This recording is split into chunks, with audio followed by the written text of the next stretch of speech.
జిందాబాద్ జిందాబాద్ కూటమి ప్రభుత్వం జిందాబాద్ జిందాబాద్ జిందాబాద్ కూటమి ప్రభుత్వం జిందాబాద్. ఇటీవల ఏపీ కేబినెట్ 2003 డిఎస్సి నోటిఫికేషన్లు ఎవరైతే ఉద్యోగాలు పొందారో వాళ్ళందరికీ కూడా పాత పెన్షన్ స్కీమ్ అమలు చేసి నిర్ణయం తీసుకుంది. చికెన్ మసాలా చాలా కీలకమైన నిర్ణయం. దీనివల్ల దాదాపు 11,000 మందికి ప్రభుత్వ ఉద్యోగులకి పాత పెన్షన్ అమలు అవుతుంది అనమాట. అంటే రిటైర్మెంట్ అయిన తర్వాత కూడా వాళ్ళ లైఫ్ సెటిల్ అయిపోయినట్టే. అయితే దీనిపై మాట్లాడడానికి ఆ ఉద్యోగ సంఘాల వాళ్ళు, అలాగే ఇంకా గవర్నమెంట్ నుంచి ఏమేమి పెండింగ్ ఉన్నాయనేది చెప్పడం కోసం ఆయా నాయకులు మనతో ఉన్నారు. నాగరాజు గారు చెప్పండి, అసలు ఫస్ట్ మీ క్వాలిఫికేషన్ చెప్పి ఆ తర్వాత చెప్పండి సార్, ఏంటి దీన్ని ఎలా చూస్తున్నారు? మేము డిఎస్సి 2003 ఉపాధ్యాయుల ఫోరం సార్. ఇది 11 సంవత్సరాల క్రితం గుంటూరులో ఏర్పడ్డాము. మేమంతా కూడా ఒక 16,000 మంది ఉపాధ్యాయులకు సంబంధించి డిఎస్సి నోటిఫికేషన్ అనేటువంటిది 2003లో అప్పటి చంద్రబాబు నాయుడు గారి ప్రభుత్వం 2003లో నోటిఫికేషన్ ఇచ్చి ఎలక్షన్స్కి వెళ్ళడం జరిగింది. ఆ తర్వాత వైఎస్ రాజశేఖర రెడ్డి గారు అధికారంలోకి వచ్చిన తర్వాత 16 నెలలు పరిపాలనా పరమైనటువంటి కారణాల చేత 16 నెలలు పెండింగ్లో పెట్టేశారు. మా నియామకాలు ఎగ్జామ్ అయింది, రిజల్ట్ ఇచ్చారు, కానీ అపాయింట్మెంట్ ఆర్డర్స్ 16 నెలలు లేట్ అవడంతో ఈ మధ్యలో సిపిఎస్ జీవోలు అమల్లోకి వచ్చాయి. సిపిఎస్ జీవోలు వచ్చేసాయి 2004 సెప్టెంబర్ 1 నుంచి. కాబట్టి మీరంతా సిపిఎస్ పెన్షన్లోకి వెళ్తారని చెప్పేసి ఆర్డర్ ఇచ్చేసారు. సిపిఎస్ పెన్షన్ ఎంత దుర్మార్గమైనదో లక్షలాది మంది ఎన్ని ఉద్యమాలు చేస్తున్నారో మీరు చూస్తున్నారు. సిపిఎస్ పెన్షన్ అంటే ఈ రోజు సామాజిక పెన్షన్ 2,000 రూపాయలు, 4,000 రూపాయలు ఏదైతే ఉందో అది కూడా రాదు. కేవలం 400, 500 రూపాయల పెన్షన్తో స్టాక్ మార్కెట్ లింక్డ్ అనమాట. నెల నెల మేము ఇచ్చేటువంటి మా దగ్గర 10% కట్ చేసి గవర్నమెంట్ 10% కలిపి మొత్తం స్టాక్ మార్కెట్లో పెడుతుంది. ఈరోజు ఇరాన్ యుద్ధం కావచ్చు, కువైట్ యుద్ధం కావచ్చు, ఏ యుద్ధం జరిగినా సరే స్టాక్ మార్కెట్ డమాల్ అంటుంది. దాని మీద వచ్చే ప్రాఫిట్ మాకు పెన్షన్కి ఇస్తామంటే 100లో ఉంటుంది. సామాజిక పెన్షన్ కన్నా తక్కువగా ఉంటుంది. మరి ఖచ్చితంగా మాకు ఓల్డ్ పెన్షన్ కావాలని చెప్పేసి ఉద్యమాలు జరుగుతున్న క్రమంలో నరేంద్ర మోడీ గారి ప్రభుత్వం 2020లో మెమో 57 అనేది ఇచ్చి నోటిఫికేషన్ ఏ సంవత్సరంలో ఇచ్చారు, సిపిఎస్ అమల్లోకి రాకముందే ఇచ్చారు. కాబట్టి వాళ్ళందరికీ పాత పెన్షన్ ఇవ్వండి అని చెప్పేసి సెంట్రల్ గవర్నమెంట్ ఎంప్లాయీస్ అందరికీ కూడా మెమో 57 ఇచ్చింది. దాన్ని ఆధారంగా తీసుకుని దేశంలో 17 రాష్ట్రాలు మెమో 57 అమలు చేశాయి. ఇదంతా కూడా గత ప్రభుత్వం జగన్మోహన్ రెడ్డి గారు ఉన్నప్పుడే జరిగింది. మేము ఆయన చుట్టూ కూడా అనేక సార్లు తిరిగాము. కానీ వారేమంటే మేము మేము జీపీఎస్ అనేది కూడా తీసుకొస్తున్నాం, గ్యారంటీ పెన్షన్ మేము అమలు చేయము అని చెప్పారు. చాటుగా ఐఏఎస్ఎల్కి మాత్రం అమలు చేశారు. కొంతమంది ఐఏఎస్లు మెమో 57 అమలు చేసి పాత పెన్షన్లోకి వచ్చారు. ఆ ధర్మేలా ఈ రోజు మరి గౌరవ చంద్రబాబు నాయుడు గారు గతంలో ఫ్యామిలీ పెన్షన్ ఇచ్చారు. కేంద్రం ఫ్యామిలీ పెన్షన్ ఇవ్వండి సిపిఎస్ ఉద్యోగులకు అనగానే రాష్ట్రంలో తొలిసారిగా ఫ్యామిలీ పెన్షన్ ఇచ్చారు చంద్రబాబు గారు.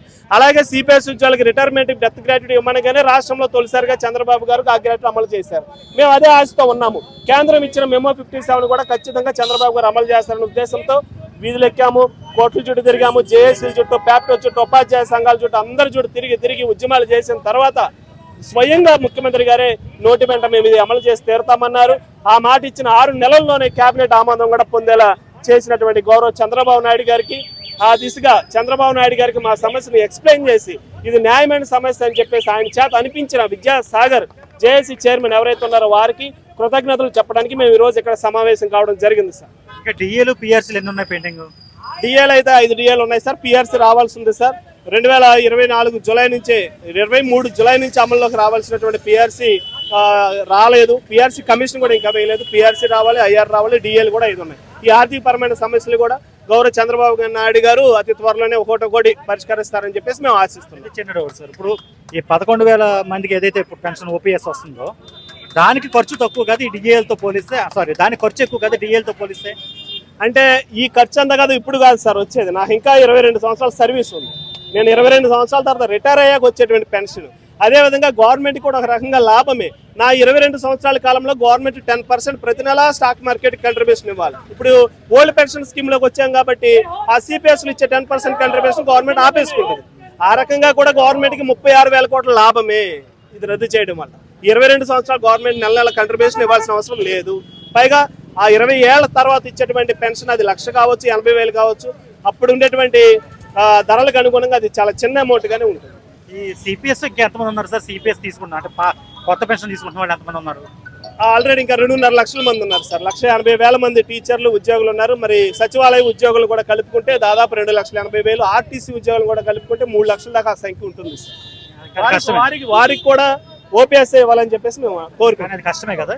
అంటే ఈ రకంగా ఆలోచిస్తే కరెక్టే సార్. ఇప్పుడు 3 లక్షల మందికి నెల నెల 10% గవర్నమెంట్ ఇచ్చే అమౌంట్ అంతా కూడా దాచి పెడితే 20 ఏళ్ల తర్వాత పాత పెన్షన్ ఇవ్వడమే సుఖం తేలికని మేము అనుకుంటున్నాం. అప్పట్లో మేము అనేది ఐరన్ లెగ్ బ్యాచ్ అనేది అనేవారు కదా. అనేవాడు అదే మరి 2003 వాళ్ళంతా కూడా అదే జగన్మోహన్ రెడ్డి దగ్గరికి వెళ్తే బొత్స గారి దగ్గర సజ్జల గారి దగ్గర ఆపేసేవాళ్ళు. ఆయన అసలు కలవలేకపోయాం. అరే కేంద్రం ఇచ్చిన మెమో 57 జగన్మోహన్ రెడ్డి గారికి ఇద్దామన్నా కూడా అవకాశం రావట్లేదు, ఇది ఐరన్ లెగ్ బ్యాచ్ అనేటవాళ్ళు. అలాగే హైకోర్టులో కేసు వేసినా వాళ్ళు కేసు తీసుకునేవాళ్ళు కాదు, ఐరన్ లెగ్ బ్యాచ్ అనేవాళ్ళు.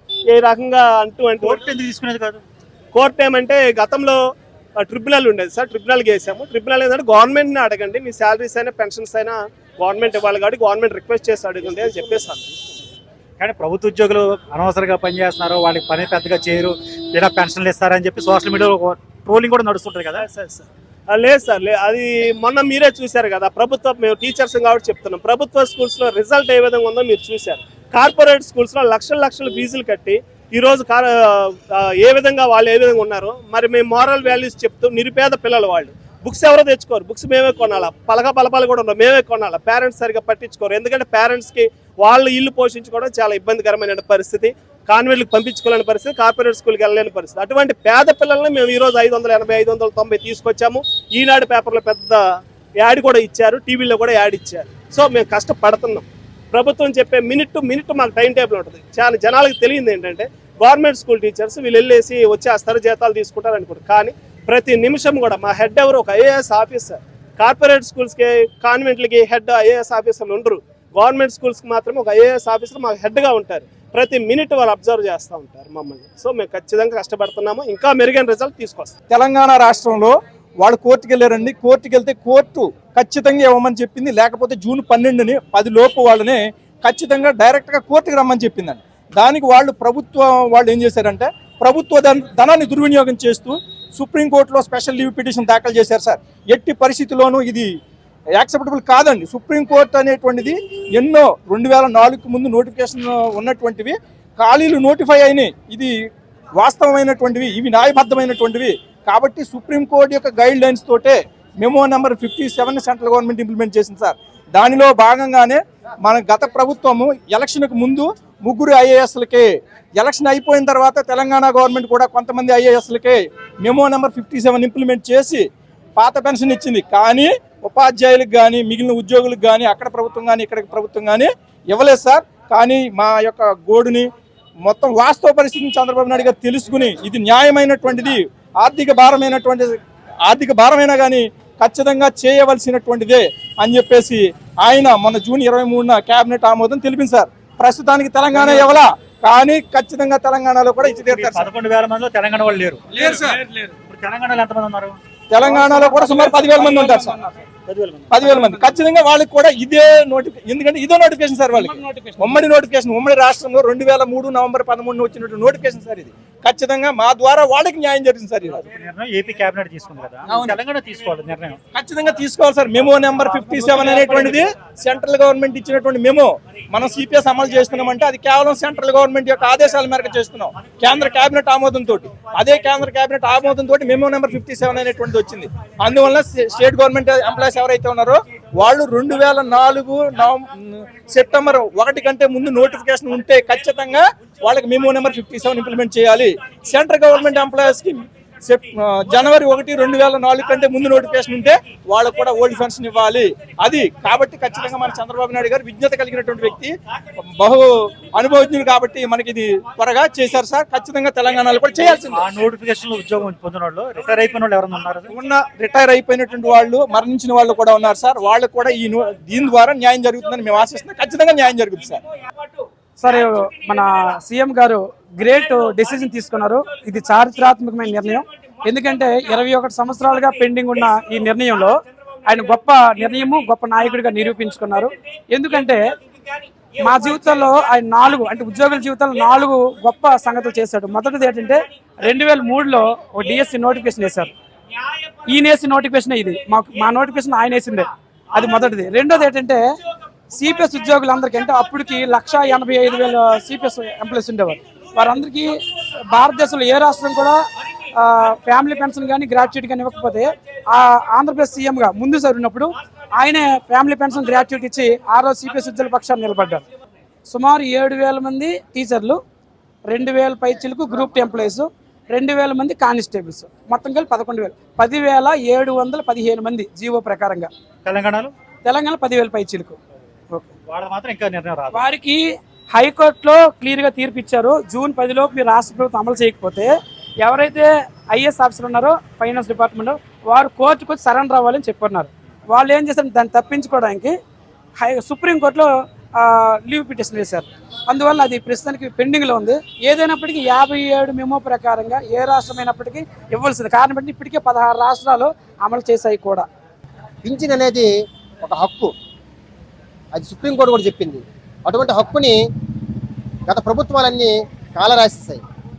గత కేంద్ర ప్రభుత్వాలన్నీ కూడా, కేంద్ర రాష్ట్ర ప్రభుత్వాలన్నీ కూడా వాటిని హరించేసి మాకు పింఛను లేకుండా చేశాయి. కానీ ఈరోజు వచ్చినటువంటి ఈ కూటమి ప్రభుత్వము మాకు పింఛన్ ఇచ్చింది. అలాగే సిపిఎస్ 50 మందికి, సిపిఎస్ ఉద్యోగులు 50 మందికి కూడా ఫ్యామిలీ పింఛన్ గ్రాట్యుటీ 121, 147 జీవోలు ఇచ్చినటువంటి ఏకైక రెండో రాష్ట్రం మన ఆంధ్రప్రదేశ్. అప్పుడు కూడా చంద్రబాబు నాయుడు గారి నాయకత్వంలోనే జరిగాయి. కాబట్టి ఉద్యోగుల పక్షపాతిగా ఉన్నటువంటి చంద్రబాబు నాయుడు గారికి మరొకసారి మా ఉద్యోగుల పక్షాన, ఉపాధ్యాయుల పక్షాన ధన్యవాదాలు తెలియజేస్తున్నామండి.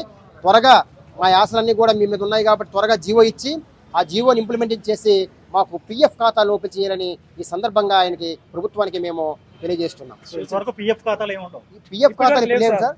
ప్రజెంట్ మాకు ఉన్నటువంటి సిపిఎస్ ఖాతాలే. ఆ సిపిఎస్ ఖాతాలు అనేవి రద్దు చేసి మా సిపిఎస్ అకౌంట్స్లో ఉన్నటువంటి, ప్రాన్ అకౌంట్లో ఉన్నటువంటి అమౌంట్స్ని, మాకు ఉన్నటువంటి మా అమౌంట్స్ని మా పిఎఫ్ ఖాతాలకు, అలాగే మిగిలినటువంటి పిఎఫ్ ఆర్డీఏ చట్టము ఎంఓయూలో ఉన్నటువంటి ఒప్పందం ప్రకారము ఆ మిగిలినటువంటి ప్రభుత్వానికి కూడా ఇప్పుడు మేలు జరుగుతుంది. ఎందుకంటే 10% మాకు గ్రాట్యుటీ ఇచ్చారు, మాకు కాంట్రిబ్యూషన్ చేశారు కాబట్టి ఆ 10% కాంట్రిబ్యూషన్ కూడా ఇప్పుడు ప్రభుత్వానికి వెళ్తుంది. అలాగే రాబోయే రోజుల్లో ఈ విధమైనటువంటి వైఖరితో అందరి ఉద్యోగస్తులకు కూడా పాత పింఛను ఇచ్చే విధంగా చంద్రబాబు నాయుడు గారు కృషి చేయాలని మేము మరొకసారి ఆయనకి తెలియజేస్తున్నాం. ఆచి చికెన్ మసాలా.